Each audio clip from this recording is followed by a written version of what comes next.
Hi everyone, thanks for joining in. I'm excited to have Dr. Anita Heiss joining me. Hi Anita. Hello, thanks for having me. And just for those who don't know, Anita is one of our associated authors, so you've probably seen her popping in and out from time to time. And I've also interviewed you. I don't know if I've interviewed you two times before, I think even. At Sure, I know least it was once. in November. I know we did it Mm. was in November a couple of years ago, but yeah. Yeah, so great to be talking to you again. So a little bit about Anita. Anita is a proud member of the Wiradjuri. I don't know how well I pronounced that. Wiradjuri, that was a good try. Nation Wiradjuri. of New South Wales, and one of Australia's most prolific and well-known authors, publishing across genres including non-fiction, historical fiction, commercial fiction, and children's fiction. She's an advocate for Indigenous literacy, and Anita has worked in remote communities as a role model, encouraging young Indigenous Australians to write their own stories. On an international level, she has performed her own work and lectured on Aboriginal literature across the globe at universities and conferences, consulates, and embassies. She's the Geo Foundation. Oh, sorry. Some of the things she's involved in is a lifetime ambassador for the Indigenous Literature Foundation and the Geo Foundation and the Sydney Swans. And she's a professor of communications at the University of Queensland and is on the board of the National Justice Project and Circa Contemporary Theatre. Anita's first play, Titters, produced by Le Boaty. I don't know if I pronounced that either. Le Okay, I was very wrong with that one. Theatre had its world premiere at the 2022 Brisbane Festival, and Anita loves chocolate, running, and being a creative disruptor. So thank you, Anita. I have to say that also, sorry, I should have said Not Meeting Mr. Right has just been republished, and I've just been reading it. I finished it this morning, and I haven't told you this, but I gave it 5 stars. Really, really loved it. I'll tell you some things about it that I loved a bit later. Just wondering if you want to start off by telling us a bit about your books and more about yourself. Well, first of all, thank you for that really wonderful and lengthy introduction. I'm saying now I know why I'm so tired. And thank you for having me back as well. I'm actually very proud to be an associated author. I think what the Global Girls Online Book Club does is fantastic, and writers need readers and writers are readers. So this is good for, people like me as well to be part of this community, very big, strong community. Okay, so it's really important for me. I just want to say, let people know I'm on Yagara country here in South Brisbane, or Brisbane known as Mugginjan or Meanjin. And I'd love to know in the comments if you're logged on where you are tonight, so that Jackie and I, when we go back, we can see where people have joined us from, because that's always interesting, isn't it, Jackie, to know who our people are. I think it's interesting that you've just read it, and thank you for reading Not Meeting Mr. Right. What people might know is that the first edition of Not Meeting Mr. Right came out when did it come out, Jackie? 2007 it came out. I started writing it in 2002. And I started writing it because I didn't know I was writing in the genre of chick lit. I didn't read in the genre of chick lit. I don't even know if I knew the term chick lit. Obviously, I knew rom-coms and romance novels. We all grew up knowing about Mills and Boon, right? And so what happened was I was reading all these fantastic Australian authors. Please check them out. They've since passed on. Georgia Blaine's passed on. Rosie Scott, I've read all their work. They were friends of mine. Linda Javen. The thing was, these are amazing Australian authors, literary authors, or they write across genres, but I never saw women like myself. I never saw urban-based First Nations women who went to university and, had jobs and had aspirations, that had all the things that other women have, like we fall in love, we fall out of love. I'm told people still make love. We fear rejection. We have dates from hell. I mean, we should do a whole conversation with our members about the best date from hell and put those in a book. There's probably been many books about dates from hell. And so I was lying down the Maroubra beach where I do a lot of my reading. I'm interested to know where people read as well. I like to read at the beach or by the pool or in the bath or bed. And so I was reading and I was thinking, it was a Toni Morrison that said, write the book you want to read. If you don't see yourself on the page, write the book you want to read, or something along those lines. And I thought I just was going to write this book, right? I was going to purge myself of 10 years of bad dates. And I was going to write about, I was set in Coogee, so Not Meeting Mr. Right was set in Coogee. I had my youth growing up down the beach. I used the landscape and the settings that I knew. I wove in lots of bad dates from hell, but I made some up as well. And the idea was to actually write us into particularly this landscape, and to reach Australian women who are in book clubs like yours, or they're in library book clubs, or they're in home book clubs, or they read stories about relationships, but they may never have read a book by an Aboriginal woman before. Okay, so I thought, I want to write this. I want to write about us, but I want to reach these women who I also have lots of things in common with, because as women, we have periods, we have, all the female cycles that women have, regardless of socioeconomics, regardless of geography, regardless of cultural background. The world over, we are connected simply because we are women, and also all the complexities, but also issues around patriarchy and so forth. So I thought it's easy to write about being a woman and what connects us, and through that I can write about all the issues that were important to me. So you will see, Jackie, that one of the characters, Alice Agner, is a history school teacher. So she can, she goes to a history association event, and through the conversation with someone else at the history association event, they can talk about the language around invasion and colonization and settlement and so forth. And they are real conversations that I have had out with men in public places, who one minute think you're quite attractive and want to take you out for dinner, and then the next minute it's a completely different conversation. So, I created her in the history department. She has a core group of friends, and most of us are lucky enough to have a core group of good friends there's always one that'll tell it to us straight and be honest and so forth. So, I created this character that lived in the city. She was a history teacher, had friends both black and white friends in different roles. But she's fiercely independent. This was very much, I got myself in trouble by saying it was semi-autobiographical. I learned that lesson. There was a lot of because everybody thinks you did all the things the character did, right? Trust me, my life would be far more interesting if I did all the things the character did. And particularly in the follow-up, Avoiding Mr. Right, where she goes astral traveling and has sex in her dreams. I wish they did all those things too. And if you're a emerging writer, this is why it's good to write fiction, because you can write the sex you wish you were having. Yeah. But so this is partly true. Like, I went to my 10-year school reunion and I was single, and I felt like I had nothing to show for the life. And people, I kid you not, talked about kids and breastfeeding and baby showers and weddings, and I couldn't participate in those conversations. I could listen and look at the photos. They weren't on phones then, but I couldn't really relate to these women. And the character in this novel wanted to prove that you could have children and be married and have a mortgage and still have a mind of your own, and we could still have a career and so forth. So that was where that was born from. And the edition that you've just read, it's been updated, because things have changed and the conversations are different now, because there are many more working mothers now, still fighting for equal wages and so forth, but some of the conversations have changed, obviously.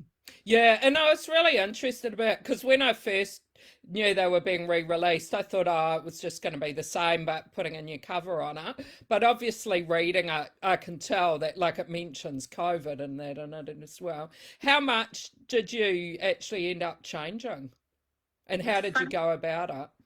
It's funny you raised the COVID thing, because I actually worked on the edit of Not Meeting Mr. Right while I had COVID. Okay. I couldn't believe it. I'm imagining most people. Have you had COVID, Jackie? Yeah, a while ago, yeah. Well, I escaped it for all that time. And then last December, the week before I was meant to leave to go on the Australia Council residency to Paris, I ended up getting COVID. So I'm in the hotel room crying, feeling like crap, and doing the edit. So the editor, so Simon and Schuster, thank you, Simon and Schuster, they got the rights to the 4 novels that I previously done. So Not Meeting Mr. Right, Avoiding Mr. Right, Manhattan Dreaming, and Paris Dreaming. And so the editor at Simon and Schuster, they were going through it, one at a time, and flagging all the places that needed to be updated and changed, all the venues that didn't exist anymore. And, I think, I don't know which book it was in. It might have been Not Meeting Mr. Right, but nobody, I had different clothing things, and songs had to be changed, and, what's in now. I had something and they go, well, nobody wears that now, but people do wear this, and scrunchies are back, and all those things. So that was interesting. And my editor is quite a lot younger than me. And so I'm still now looking through a lens, I'm 55 this year. So I look through the lens of who I am now. I wrote that when I was much younger. But of course, a younger pair of eyes will say, yeah, Anita, no one says that, no one thinks that. And I'll go, well, I don't count, nobody thinks that. But a lot of conversations around in the 4 novels that are all being re-edited to be reissued, conversations around body image and so forth, and how the conversation around that has changed over time. So I did a lot of work around that as well. I think as I've gone, because I was unwell, I saw with the next Avoiding Mr. Right, again, because that was international, that's the pinky colour, and they are standalone, you're in the standalone. At one point in that one, the characters marching against the NT intervention in the Northern Territory, but that was 2007, 2008. And of course, more recently, people have been marching for Black Lives Matters. So it was things like that, the political landscape changed and so forth. And wanted to share a couple of things that I really liked about Not Meeting Mr. Right. So I really liked the locations that were in there, because I like being able to sort of been familiar with things. So I haven't lived in Sydney long, and don't live by Coogee or anything, probably never visited Coogee, but like you're visiting Blacktown, and which is out where I live by there, and then also the character visited Wellington, which is where I'm from in New Zealand. Oh, and I did that trip. I went to Wellington, and I did go to the theatre because there's a character in there. Some of that kind of happened. So, so everywhere I go, I was trying to find material so I can write things off on tax. Yeah. But she goes on the, gets set up on the blind date, which I was kind of set up on a blind, or set up as a +1 for someone. And so I love Wellington, is it the Windy City? Yeah, the Windy City. Yeah, I love it. Like small, it's got the theatres there. It's perfect. Yeah. I didn't really like the guy, though, that she met on the plane from New Zealand. He wasn't. Do you know that conversation was a real conversation? Oh, really? As well. Wow. A real conversation. So it's fiction, but it's not really faction, because those conversations don't really matter. But that really happened. And I can't remember. Was there a scene where she gets out of the taxi, and it's raining, and she's quite rude to the taxi driver? Is that still in there? I don't know if I remembered that part, but oh, okay. Well, there was, because that happened too. That was a real thing as well. Yeah. So there's a particular story that I had in a draft, and which was a disgusting thing that a guy said to me when we were out for dinner one night. He didn't realise it was disgusting, but it was, and your group would be horrified. So I'm not going to say it, but I had it in the draft, because these are the things you can't make up. There's certain things in life that you go, you can't make this up. And my editor came back and said, Anita, you can't write that. No one's going to believe that. I said, that actually happened. Yeah. It actually happened. So, yeah. And I presume the guy who was all into you until he saw the photo of you with the flag in the background. True story. Yeah, I thought Sorry, that so would have been a true before story. we had dating apps, Yeah. they used to have personal ads in the newspaper. Mm, You'd read a couple of lines, and and then you would ring up. I think you ring up and leave a message, or there was a code number and so forth. So the person who placed the ad paid for it. Anyway, so I rang up. I think we must have had emails then. Did we have emails then? I can't remember. Certainly didn't have mobile phones, I don't think. And so he said, well, we're going to meet somewhere. And he said, oh, well, we'll swap photos. And I think he worked in pools on the North Shore or something. And I sent a photo. It was a nice photo of down at the Opera House of me going to a book launch, and we had the Aboriginal flag. And this is a good way to weed people out, because I haven't got time. And he was like, what's that flag? And then, of course, I never heard from him again. So, which is, it's sad. And I would like to think things have changed, but I don't know that they have changed that much. But again, I got lots of material out of it, and the book sells really well, and it's in lots of libraries around the country. So, and if that guy's ever hears about it, then I don't think he was a reader, Jackie. No, probably not. I've got a few questions from people watching.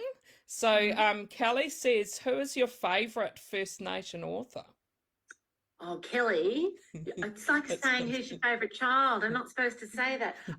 I'll give you a couple across genres. Okay, poet, I would say Ellen Van Niven is one of my favourites. Of course, I love Melissa Lukashenko and Alexis Wright, but I haven't read Alexis's new book, which is a huge volume, so I'm going to set myself some time there.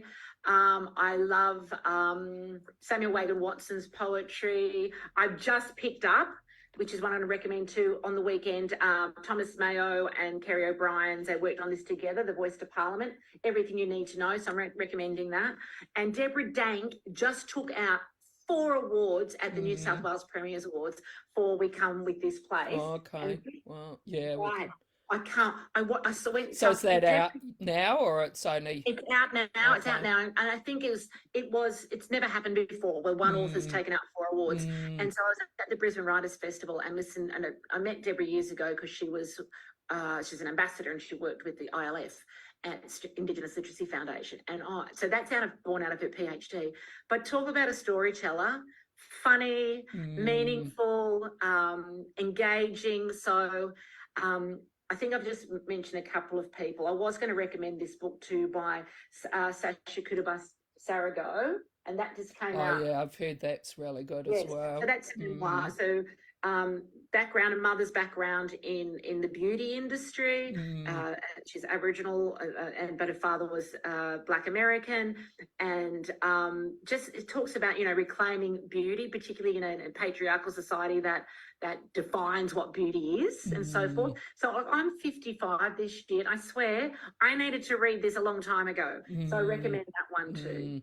Thanks for those recommendations. Kim says, are there any other stories you think need to be written? Kim, I think there are a lot of stories. If we just talk about, are we talking about in a First Nations space? I imagine that's what it is. Yeah, I think so. That's a great question. I'm glad you asked that question, because it's really interesting for me. Not Meeting Mr. Right came out in 2007, then Avoiding Mr. Right 2008, then Manhattan Dreaming, Paris Dreaming 2010 and 2011. And I was known to create this genre called Koori Chicklet. Didn't know I was doing that. And I guess for me, I'm a bit disappointed it is about is that nobody else has walked through that door. As far as I know, there's no romance, no First Nations romance writers. We've had some pockets of stories of erotica and so forth. But I think for me, there's gaps in all the genres. We have a very strong poetry list. We have a strong autobiography, non-fiction list. We have a very strong literary fiction. When we look at Kim Scott, Tara June Winch, and Melissa Lukashenko, and Alexis Wright have all won the Miles Franklin, which is the most prestigious literary award in the country. And Evelyn Araluen won the Stella Prize last year, which is, also an equally, significant literary prize. But I don't see that voice. I don't see it in commercial fiction. So, commercial fiction being that those stories that speak to the a really broad audience. So I would really like to see some more genre fiction. I also hate saying that it's all fiction, but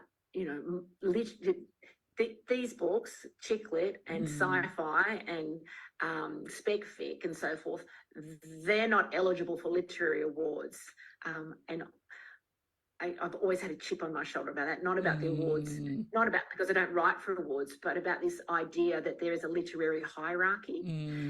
These books, which are some of my best-selling books, on that literary hierarchy, Jackie, you would know this.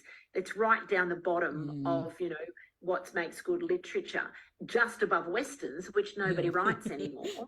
But having said that, I've got an Audible original coming out in July, and it's called Red Dust Running, and it's about a girl in Brisbane, an Aboriginal woman in Brisbane who falls in love with a cowboy when she goes out to work. Yeah. Jackie, the best research, so much fun. Like got the whole radio gear going. And she's a vegan. Well, no, her friends are vegan, so she's pretty much, and also pretty much almost a vegetarian. So they go out to the rodeo. I had to go up to Rockhampton to it was after Beef Week, but they had like the bull riding thing. It's a whole different world. World. Yeah, but so I think there's a lot of gaps that we can still fill. We've got a great children's list, so I will put in the afterwards. Magabala Books does the most beautiful children's picture books. I had one comes out Wednesday actually, Biddy Gulling, which is a kid's picture book that was illustrated by Samantha Campbell, and we've got beautiful books that are entertaining, that are graphically gorgeous, but they're also stories that have meanings. A lot of them reclaim language. So, but thanks for the question, Kim. And how, have your books been released in other countries? I have a novel called Who Am I? The Diary of Mary Talents, which first came out 2002, I think, and then it's been released a number of times, and then a new cover again in 2022. What are we in? 23? I don't know. It's hard to remember. Years away from us. That's been translated into Mandarin. Okay.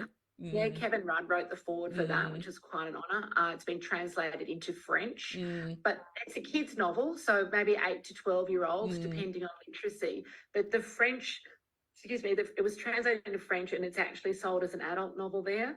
And it's in French, Farsi, Spanish, and Mandarin.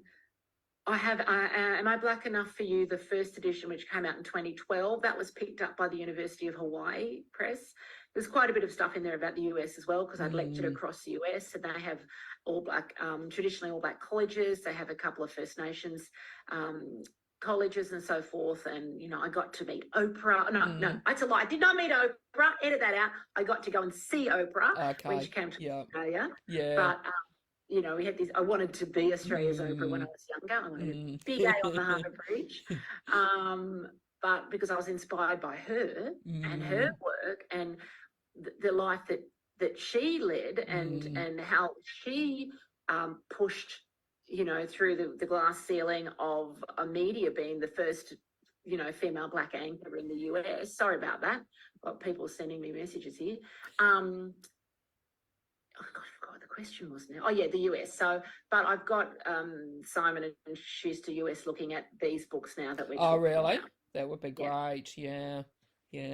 And Anne wonders if all your books that are being re-released are released in trade size. Well, no, they're all released in the B format. Yeah, so, I've got my one here, so you can. I know, but I was doing a is. reading up in the Northern Territory on I don't know what day was it, Saturday, in the B format of Billy Yada Dangalang Dure, and I swear the letters look so small. I mean, I've got reading glasses on now, but the trade paperback. We love a trade paperback. That's what we want to see at Big W and at the airport and so forth. But the original books that came out when they originally came out, Manhattan Dreaming and Paris Dreaming originally came out as trade paperback, and they were the days before we had Red Group, and Red Group, that was when like Borders would take would do a sale and take, 3,000 copies off the first print run, and you could buy, 3 for the price of 2. And then the Red Group collapsed, and all that changed in the landscape in terms of, book buying by the chains and so forth. And prefer to read, do we all like to read the trade paperback as opposed to I guess we do, the B format? Yeah, I don't know. Sometimes if you travel a smaller ones, sometimes Yeah. easier if you want it on the go and that as well, isn't it? True. And I have never read, true story, I've never read a book, an ebook. Okay.